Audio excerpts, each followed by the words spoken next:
আরেকটা যদি সুযোগ পাই তুফানকে খেয়ে দেবো স্যার। তুফান মানুষ নয়, আবার তুফান পশুও নয়। তুফান যা হতে চেয়েছিল তাই হয়েছে। এমনই সংলাপের মধ্য দিয়ে অবশেষে প্রকাশ পেল সুপারস্টার শাকিব খানের তুফান সিনেমার ট্রেলার।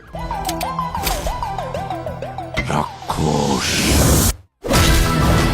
2 মিনিট 49 সেকেন্ডের পুরো ট্রেলারটি ছিল অ্যাকশনে ভরপুর, যেখানে একের পর এক দৃশ্যে ধ্বংসযজ্ঞ চালাতে দেখা গেছে শাকিব খানকে। তুফান হতে কি কি লাগে তাও জানালেন শাকিব নিজেই। তুফান হতে অ্যাটিটিউড লাগে, চোখের দৃষ্টি লাগে। দুষ্ট কোকিল ডাকে রে কথার একটি গানে দেখা মিলেছে মিমি চক্রবর্তীর। ট্রেলারে তুফানের গতি যেন আরো বাড়িয়ে দিয়েছে চঞ্চল চৌধুরী, যেখানে চঞ্চলকে বলতে শোনা যায় বডি দিয়ে খেলা যাবে না, খেলতে হবে মাথা দিয়ে। টান টান উত্তেজনায় ভরপুর ট্রেলারটি যেন দর্শকদের সিনেমা দেখার আগ্রহকে বাড়িয়ে দিল আরেকবার। বডি দিয়ে খেলে তুফানের সঙ্গে